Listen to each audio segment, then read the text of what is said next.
Ladies and gentlemen, you are now about to witness the journey that is the Life Choices podcast. Yeah! Welcome back, everybody, to the Life Choices podcast. On today's episode, I am welcoming a friend of mine, Matt Woodbury. Thanks for having me. My pleasure, sir. Thank you for coming back again. We did have technical difficulties last time, but we're going to hopefully do better today and get a solid conversation in here for our viewership. Could you just let everyone know out there who's watching and listening, just a little brief synopsis about who you are and where you're at in life right now? Sure. Obviously said my name is Matt Woodbury. I'm married to Lauren Cotton, who she was just recently on the podcast. Her last name is now Woodbury, but business purposes, she's still Lauren Cotton. She manages or owns a yacht staffing company, a yacht crew housing company, and then together we've built a little bit of a real estate portfolio that we do short-term, mid-term rentals with. I'm also a licensed realtor for that respect, and 2 kids, which is probably my life choice, to change from working so hard to playing a little bit more, and that's where I'm at. So when it comes to being a calm person and balancing, children, a spouse, and multiple businesses, I would imagine you really have to know how to show up for yourself. Yeah, absolutely. There's nobody holding you accountable. Mm-hmm. So doing it for yourself and doing it for your kids as well. Like, I can see so many instances in my family and extended family and friends where, the parents worked extremely hard. They built what you thought as a kid was great businesses. And here you are in, 2023, and there's not enough money to go around, and they're not living like they used to live, and things are too expensive. And so, I focus on, what kind of businesses are going to, create a long-lasting legacy and be profitable in the future. Long-term profit, so that the worries or stress are easier to handle later on in life. Yeah. I don't foresee myself being 65, 70 years old, stressed about money because of the steps we're taking right now. One would hope that we could be even younger than that and have the financial ability to be less worried about, the next 10 or 20 years for ourselves. Sure. A big thing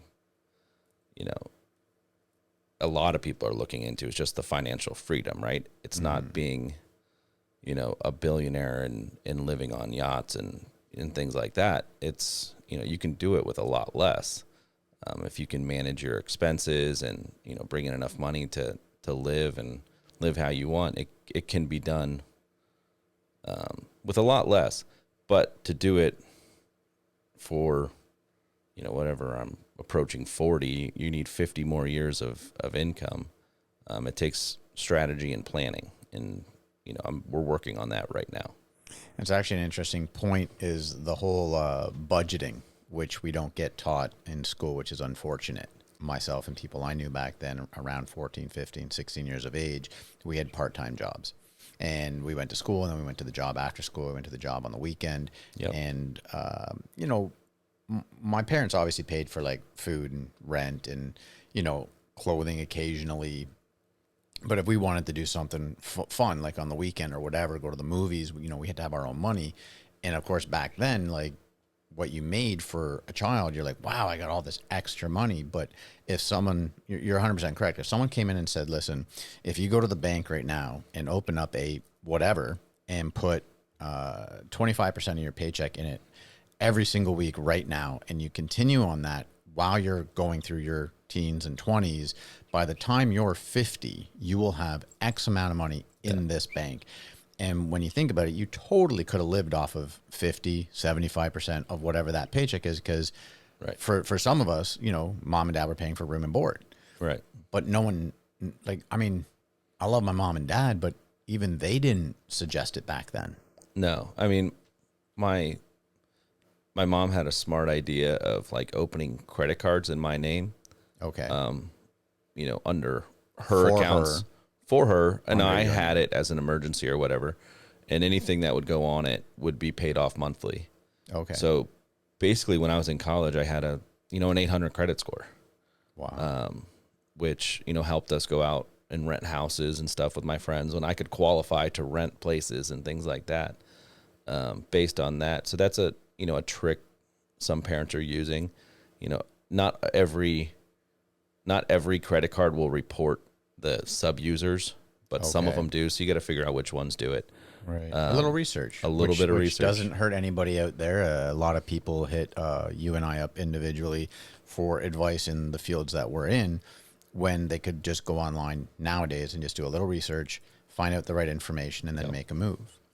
Yep. So it's a great way to start your credit score off in life. Yeah, it's establishing good credit at a young age will definitely open up doors. Yep. You always, for myself, when I was growing up, there was a lot of like, yo, dad, can you co-sign? I need money for school, and then it's like, I was fortunate enough where my father did co-sign, I think 4 or 5 years in a row, which allowed me to be in debt about $32,000 at a young age. But as long as I paid my minimum payments, his credit was still doing well. I mean, we've got accounts for our 2-year-old and 6-month-old Already. Yeah, that we put small amounts of money into on a monthly basis, and what that will accrue to will be quite a bit of money for them in the future. It's an interesting segue here. So being a parent and having children, that's a big, a heavy weight on your shoulders, because you're not just working for yourself. You're not just working for your wife and you. She's not just working for you and her. You're working for little ones, and you have how many? We've got 2. You have a 2 little 2-year-old ones. and a 6-month-old. And already it's like, where are they going to go to school? How much is that going to cost? What can we do to make sure their life is easier so that they can focus on other things? Where our kids are going to learn, the concepts of hard work and things like that. But there's accounts that just will be there for them, that will help us with their education. Going forward, if they can continue at a certain age to put the money that we're putting in now, it'll be a substantial amount when they're 50, 60, looking Right. to retire and take care of, their lives. And then just compound that on as they grow up and learn the right lessons in life on how to be budgeting, how to make your money make more money for you. They'll have this already that the two of you have put together, but then they'll start doing the same, hopefully at a young age, into their own accounts. And it just makes a better life for them. And let's be honest, life is a circle, right? So 100%. once you two become of a certain age, even though you've done the investing and the smart moving for yourselves, they will also have even extra money, so that when it comes time to take care of mom and dad, which is what we do. Yep, right? absolutely. We get taken care of, and then we, Yep. we as kids get taken care of, and then we take care of the parent. Sure. So it's actually, and then of course, generation and generation will be taught the same way. Yeah. As I know a little bit about yourself and a little bit of Lauren and in your upbringings, it's clearly been kind of like brought down already a generation, work ethic, going after what you want, being passionate about everything, but also just being smart about what you're doing. Yeah. I mean, the more money you make, it's super easy to go get, a Porsche or a boat, or, you want that house on the water. Like, you can go do all those things. Yeah. But when you really look at it, how long are you going to have to work to keep that lifestyle up? And if you keep making more money and you let that lifestyle keep creeping, you're going to work till you're dead. Right. Chasing after almost the wrong things, right? Right. Yeah.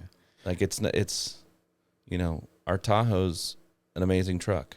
Yeah. I don't need to pay twice as much for an Escalade. Right. Yeah. I had a Tahoe and I loved that thing. Yeah, I remember your Tahoe. Yeah. Your Tahoe.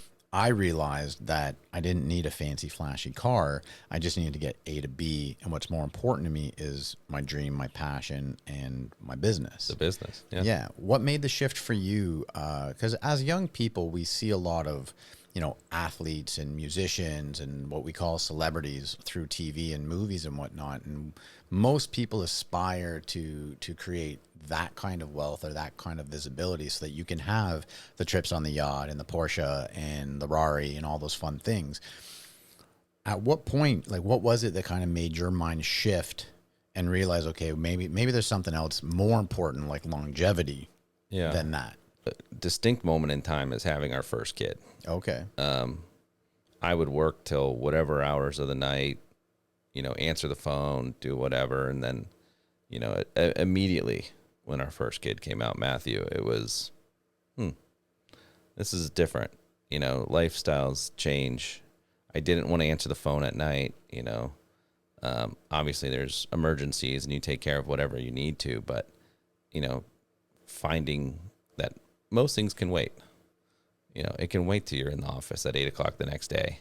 So that was a big change. And when we decide that there are other things more important than the fancy, flashy lifestyle, that it's like keeping up with the whoever's, when we move away from that and we're able to realize, like, our kids are going to love, I don't have kids, but kids are going to love the house that they're growing up in because they get to stay in one house the whole time. They're going to have the memories of the family doing everything that they do in that house. Yep. And then you get to create these other situations, whether it's like a weekend trip away or a 2-week trip away, where, they're never going to forget that. They're going to have those memories forever. Yeah. And I mean, you go, if we went and bought a $3-4 million house, like mommy and daddy are going to be at work all the time. Yeah. Like it's going to be full time, to keep up with that kind of lifestyle. So, we're now, it's like, I see us having the ability to just take time and not worry about it. And, things are going to be okay. Yeah. So I value the time more than the money, but I look at what we're doing as how to facilitate kind of financial freedom. Right. In the not so distant future. Right. And, but then for longevity, you're not looking at the quick, hey, let's buy a fancy house and look great in front of whoever. You're looking at the fact of, like, listen, I want to be around for this long. I want to provide for my children for even longer. And then when they're gone, I want to provide for my wife and I, same different way. When she's like, I want to provide for my husband and I, it's like, what can we do now to make sure that we can worry about life less? Because you're always going to worry, right? There's always going to be stresses and anxieties. But if you're smart at a younger age, the older years when you're supposed to retire, you will actually be able to enjoy them earlier. I think, Lauren and I, prior to kids, we went to, I don't know how many countries. I mean, she knows the numbers, whatever. Yeah. We traveled a lot. And well, your Instagram is what I love. Your Instagram handle, and I never knew. It's not so true anymore. But yeah, well, for a long time, and it's am I working or traveling? Right. So we were traveling a lot for work. I mean, we were spending a good amount of time in the south of France in the summers, and there's yachts there. There's people to meet and people to talk to, and dinners to be had, and so we were doing a lot of traveling for work. We were traveling the world, Australia for a yachty's wedding, and just amazing trips, and all while we can work from anywhere and do anything, and that's not so much the case anymore. We're home. Our littlest one doesn't really love car rides, so did she get car sick? Our 2-year-old gets car sick. I don't know if she's just car sick or just screaming. Did she throw up the last trip? Yeah, she filled her car seat the last trip. So I don't know. We're gonna fly with both of them for the first time in October. So. Oh no! How do you feel about flying? I've never been afraid to fly. It's not as enjoyable as it used to. I mean, okay. What's the mindset when you personally are on the plane? Because I'm about to take off. Like, you're stuck in a tube. You're stuck in a tin tube for however long period of time, and you have zero control over what's about to happen, good or bad. What's your train of thought, or any in that situation? I don't think of it. Yeah. There's so much going on in life that I'm thinking about. I'm constantly thinking about work and what's going on, and I don't even want to think about being on the plane. Like I just want to zone out. Yeah. You know. I go onto any plane And I just kind of, I give in to the whole idea that like whatever will happen, and I have no control over it, because if shit hit the fan while you're up there, you have no control. There's like, what can you as an individual do? I'm not a pilot. No. I wouldn't know how to help them out. Not that they would let me in there anyways. Go in there and the plane turbulence and all of a sudden shit's, bad shit's happening. I just really come to a very calm area, because I figure I've lived a really good life. You know what I mean? Like, we all have our ups and downs, but I've seen tons of the world. I've met some really interesting people. I've done, I think, more than most people will get to do in a lifetime. Sure. And I'm just like grateful every day that like I shit you not, when I wake up in the morning, when my alarm goes off, even though I don't want to get out of bed most days, I always say to myself, get the fuck out of bed now. And I always say, thank you so much for another day. Because it's not like we go to bed with this blind faith that we're going to wake up every day, which is so weird. It's the one thing that most humans do without question. You just go to bed and you just assume you're going to wake up the next day. Sure. So when I'm in a plane, I'm just like, all right, thank you. It's been a fun ride. Yeah. Whatever you have in store for me over the next 2 or 3 hours of a flight, I'm cool with it. Yeah. Real quick, being a father, a dad, a parent, I've had a lot of guests come on here. I don't have children that I know about. Or they know about. Well, facts, yeah. I mean, you would figure by now, like most of my relationships know what I do for a living, and you would think that if there was a child situation that they would have hit me up by now for like some help, and I always would. Like, I'm a man, I'll fucking own my shit. But no one's knocked on the door yet, so we're gonna go with I don't have kids. But a lot of my guests do have kids, and I want to say some were young when they had their first ones. One of our guests who's coming on again has 4 daughters. Wow. Yeah, 4 daughters. One is from an earlier relationship, and it's just interesting to me to have the men sit across from me that I know from all different fields and aspects of life. Being a parent, what is that like? I mean, it's life-changing. Yeah. Changed my view on work. He was sick a couple nights ago, like all night. Most of the time he, wants his mother to put him down to bed or this or that. For some reason that particular night he wanted me all night. I'm amazed that he wanted me. I'm thrilled that he wanted me. Yeah. You picked me tonight to hold you for the entire night. That's phenomenal, though. You look at it as a positive rather than like me being a single person with no responsibility of anyone else. I'd be like, well, fuck, man, I'm losing my sleep and I got work shit to do tomorrow.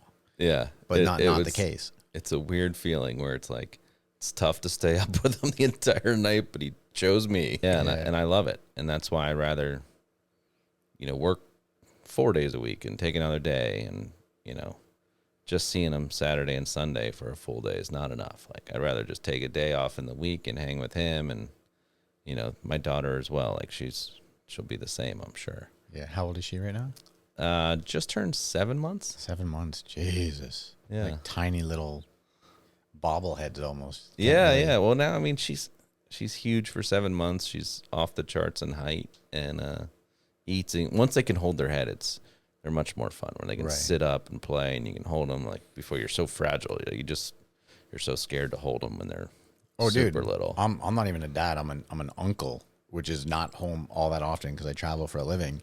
And I remember like both of my brothers, Martin and Steven, when they had their firstborns, you go home and they're like, oh, here, do you want to hold them? And in my head, I was like, absolutely not. I don't. Yeah. Like, not to be a dick. I just, no, I don't. Because it's like a weird I never did either. thing for me. Yeah. And then you're like, I couldn't have looked more awkward. You know what I'm saying? Like, I'm just like, no clue what I'm doing, holding the head. And it's like, after 10 seconds, I'm just like, and there you go. Yeah, thanks. I'll see you when he can walk and talk to me. Exactly. And I love how you actually make that story be a positive, and how happy you were, that it was your turn, not mommy, me this time, but that staying up all night and just being there for your child was like obviously such an important thing, that it's not a negative, it's such a positive, regardless of the lack of sleep. Yeah. Yeah. I do remember a few times going home and I'd spend time at either brother's house, and I wake up early now. I didn't wake up that early 10, 15 years ago when these children, these young adults now were babies or not even babies, like young people, but they would wake up stupid fucking early, right? And I'd be like sleeping on a couch or something like that. And they would just like come at you and be like, hey, hey, hey. And then you have to do like something like, I don't know, you just play some kind of game or something like that with them. And it's like the same repetitive thing over and over again. Yeah. And I'm just like, now what? Come on, let's do something different. And they just want the same. And it was interesting because it was fun. But for me, because I'm not a parent, you know what I'm saying? Like, so I don't have that bond. Yeah. I was still at the same time like, hey, someone else is awake now. Okay, I'm going to see you later. Yeah. You know, hopefully you get at least 18 years of them living at home, you know, and hopefully you're the kind of parent where they actually love being around you at a teenage year. Because I remember myself when I was a teenager and like my parents wanted to go to the mall or something like that, I'd walk like 10 feet behind them. I don't know what it was. I was like, oh, I'm the only person that has parents in this world. No, every fucking kid, hopefully, has parents that are like, that love them and like want to hang out with them.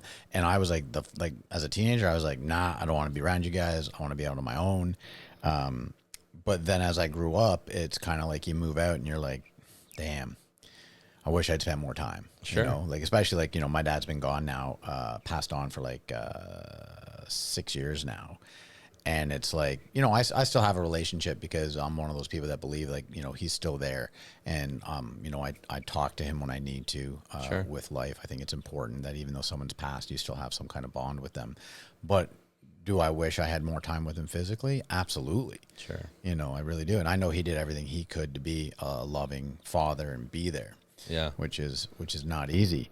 He worked 7 days a week. You know, because he was fulfilling a lifestyle for wife and 3 boys. How do you find the balance in all of that? Because you seem like you really just adore your children. You don't, if you could, you would just be at home all the time with them. But you're trying to build a future for all of you in the family. So where and how and what is that balance?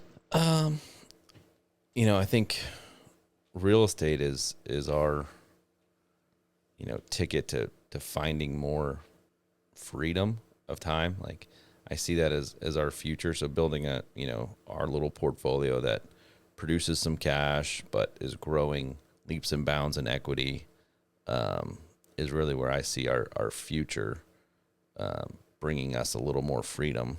And then just every day I get asked to manage another property or start another business or, you know, let's start a big property management company. I have 3,000 units. I'm like, well, that sounds great. Like, I'm going to make all this money.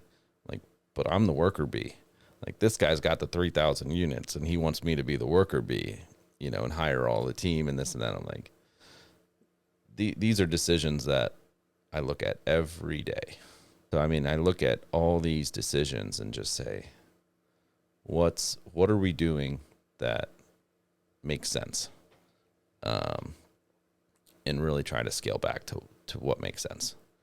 You know, what's going to bring us financial freedom and what's just a job working to, you know, increase someone else's asset. Right. Fulfilling someone else's dreams. Managing properties Yeah. is just growing someone else's asset. You're maintaining their asset that's going to appreciate, and you're getting paid a percentage, right? Which is fine, mm-hmm. But that's just a job. So you almost analyze any possible opportunity that comes at you for work and think, okay, am I going to be breaking my back doing this to only make X when I could actually physically work less, put the money here, and make the same or more?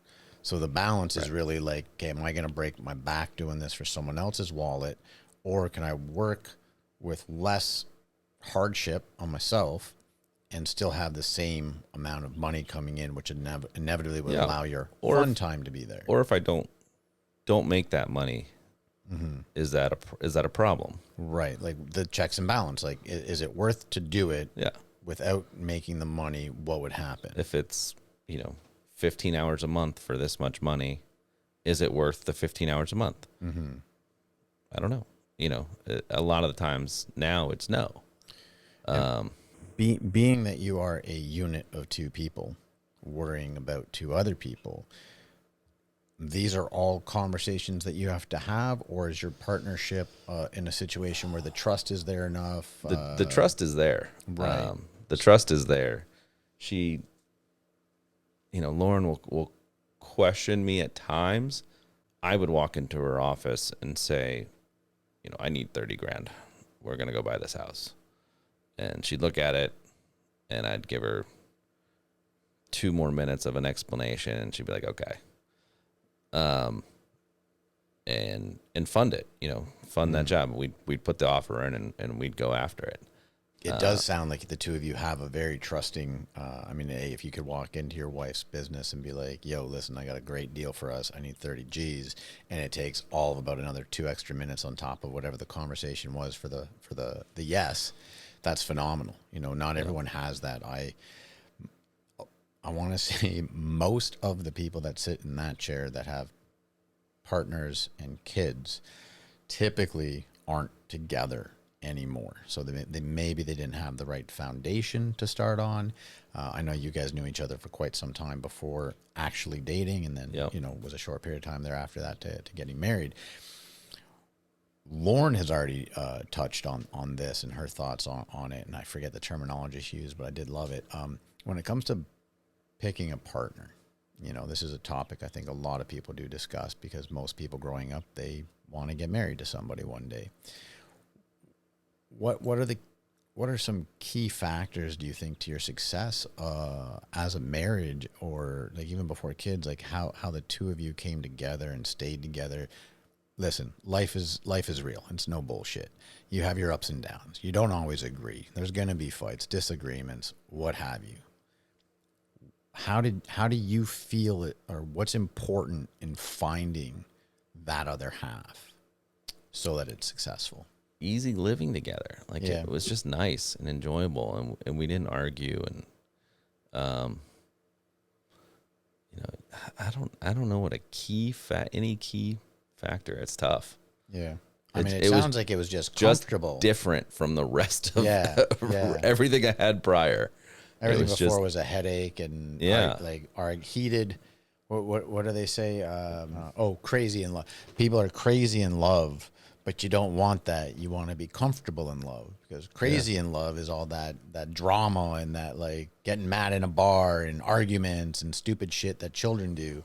But being comfortable in love is what you're talking about. Just having a partner that is easy to talk to and you get along and you have the same mindset as to what you want. We've got each other's backs at all times, and we're just out there accomplishing the same goals. Yeah. Whether she knows what my goal is or not, or, I'll bring it to her and tell her this is my goal, and here, you got to fund it. Let's go. Yeah. What do you think? Do you support this idea? Yeah. Am I being an idiot right now? It was just super easy with her, and now with the kids. She's an amazing mom, and, to me, I want to, just as much for her as for me, is to find that like financial freedom piece of the life. My future is there. I see it. I see financial freedom. It's not far. Yeah. And her job's great. I don't ever see her like, oh, we don't need to work anymore. Going to work is fun. Having something to do and a purpose is fun. But not having to do it 6 days a week from sun up to sundown, it's even more fun. Is even more fun. Yeah. And being able to, travel and do it and have more life experiences without, if I miss that opportunity to place that job because I wasn't sitting in my office in West Palm, it's not that big of a deal. Right. But I think the plan would be is to become so successful in the companies that you are focusing on, that eventually you can implement the right people to be there when you're not. Sure. And therefore the money's still coming in. Okay, now you're paying someone, so instead of making 100% of it, maybe you're making 90 or 85% of it because you're paying them. But as a family unit, you're able to go do more things because that money's coming in. And life is about sacrifices, right? You've made a lot of sacrifices to get to where you are now. At a time, I'm sure both of you were grinding 7 days a week before there were kids. 100%. And I'm sure the house was hours upon hours at home. Instead of just sitting there nicely watching TV together, it was working at the desk constantly or on the phone. Our laptops are open all the time. It used to be open all the time. Yeah. I mean, all the time. But that financial freedom that you're talking about, that you have already manifested and visualized, because I love how you said, I already see the financial freedom, which is so important for people to do, is you have to visualize where you're going to be in 10 years.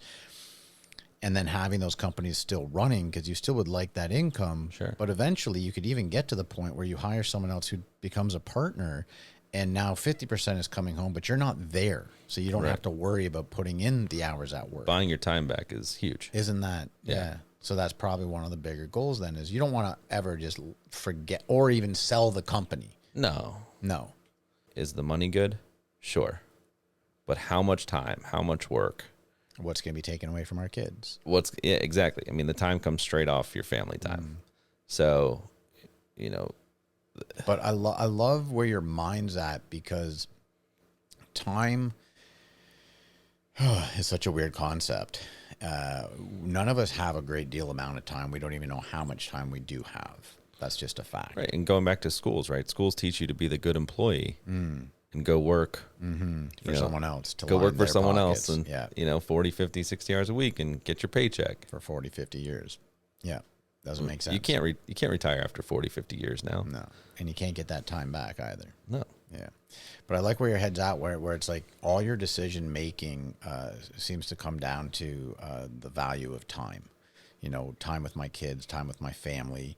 Is it worth the dollar amount to lose that time? 15 hours a week. Is it good or not good? And I like that concept, because we're given an undetermined amount of time, each and every one of us on this rock. And not many people use their time wisely. They only tend to start using it when they realize that they might not have a lot of it left, which is a weird concept. Like, why not live now? Yeah. Why retire when your knees hurt and everything? You can't you can't go take that whitewater rafting trip, or you can't, if you just start traveling when you're, 65, it's done differently. Yeah. I love, like, when I took my trip around the world in 2016, I shit you not, I would leave my my hostel at like whatever time in the morning, and I would be on my feet hiking, walking, bicycling, whatever it is, for like 9 hours a day. And I had no Wi-Fi with me, which was awesome, because I had two phones with me, right? I had one that was basically just a camera, and the other one was like the Wi-Fi one, but I only had Wi-Fi when I was connected to the hostel or wherever I was staying. And then, of course, if you went into a cafe or something like that. Yeah. But then I was like noticing like how fucking great it was not to have anyone hitting me up or whatever. So I would just start leaving my phone at the hostel and just take the one that was a camera, and which still worked notes, and you could add numbers or whatever. So like if you met someone while you were like adventuring, you could still write their info down and then, transfer it into the phone when you get home. And it was just amazing. But you're right. Like, if I didn't do that trip at a young age, I was 38 when I did it. At 65, I'm not going to be walking for 9 hours a day in different countries. Fuck no. I'm 65. Well, hopefully I could physically, but more times than not, like, no. My mom is just turned 75. There's no way my mom could walk for 9 hours in a day. Just not happening. But yeah, you need to facilitate a life that is able to work less at a younger age. Let's say like hopefully 50. 55. Yeah, absolutely. 50 is, a good goal. Right. To be like, great. To have enough money or enough income that still comes in, right? Because I think that's what you're talking about, is setting up your household so that the companies that you are really good at keep producing the money, so that you're able to continue living a fun life with your kids, with 2 days a week or 3 days a week, where you don't even physically have to go into work. You could just be on the phone or on the laptop, but yet that money still comes in every year. So you're not depleting your retirement fund, your pension, or whatever it is that, the government, which is not a whole lot, is giving you. Exactly. Now, that's a whole other topic we're not going to get into, because the way North American governments treat their elderly is full of shit. My mom barely makes enough money with what she's put into the country. Doesn't even cover her rent. The amount of money that comes in does not even cover rent. Anyhow, let's finish off on one more topic here. Kids' future. It's important. Yeah. Lauren talks about the schools, and she values we went to middle school, high school together, a private school, and I didn't apply myself as much as she did or others do, so I don't have the same views of the education. And she's like, well, if you took these classes, you would have had a better education. I just didn't feel that was, I was set up for success going through. But again, I didn't apply myself as well. And I see work, I see, trade schools for people. I mean, I know electricians, I know AC guys that are making far more money than anybody coming out of college. And, they didn't go to college for it. They went to work, figured out how to start their own companies and things like that. And not that that's what I see for my kids, because I would love for them to have the college experience and go to college, and this huge middle ground in the world that nobody can seem to want to get to. Everybody wants to be way this way, way that way. But, there's life experiences and there's work, and, I think, I want the best for them, and I want them to be able to do whatever they want to do. But I also want them to figure out this investing thing a lot earlier than I did, because life can be super simple. Could be if you choose it. It can be.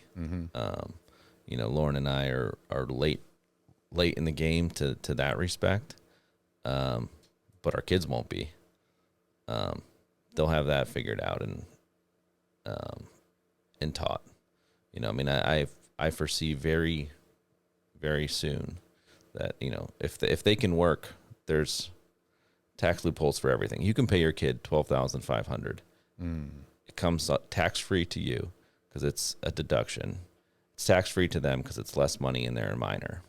So that's $12,500, that money you've earned in your business that you can pay your kid and not pay taxes on it, and they don't have to pay taxes on it, and they can put that to work, in their investments themselves.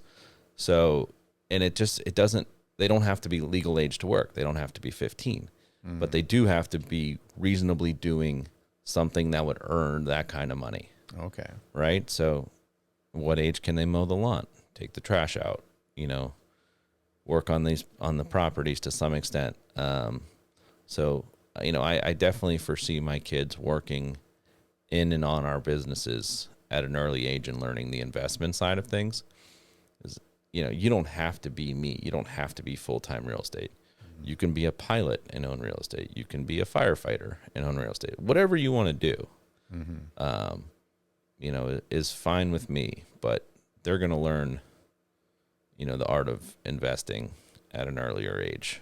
They'll be further ahead than most kids when they go to school. Absolutely. Yeah. Or at least before they go to high school, they'll have a bit more of an understanding of what a work ethic is.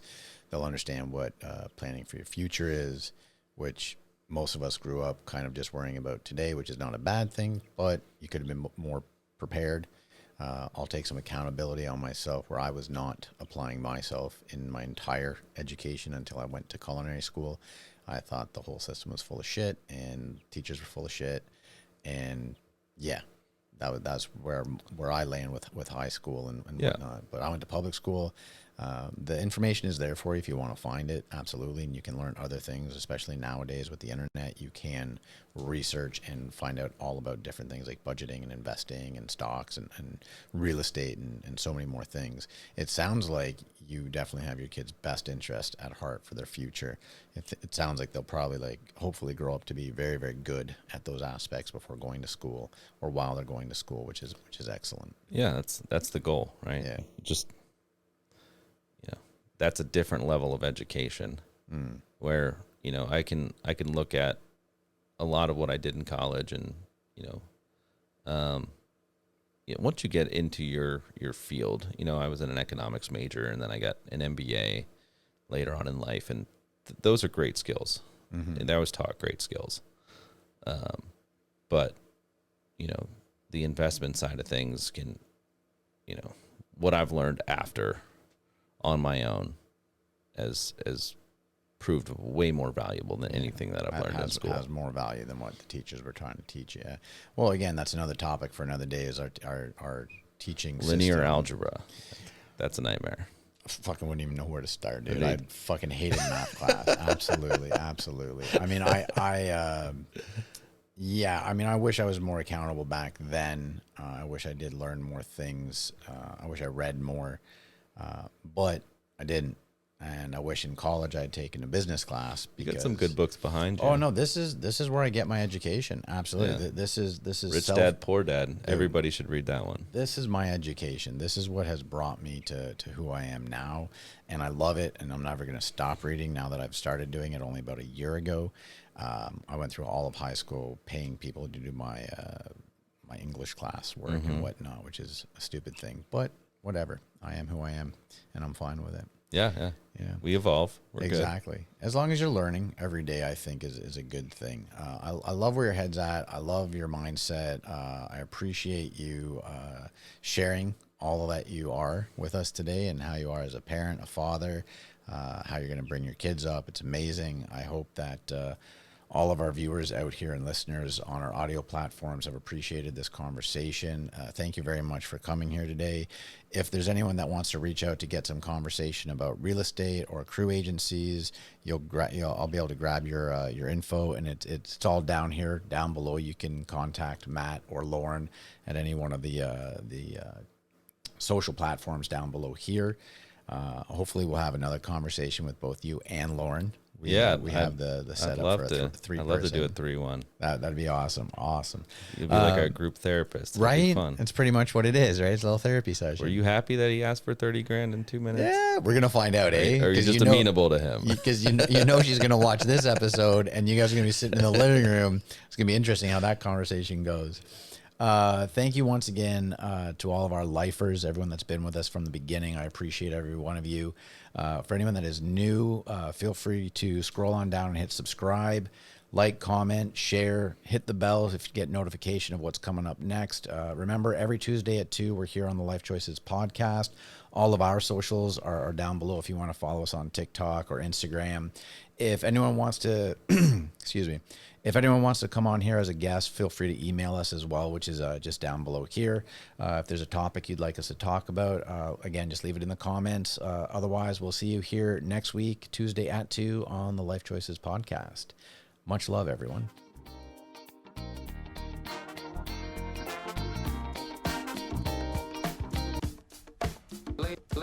Ladies and gentlemen. You are now about The Journey, Life Choices podcast.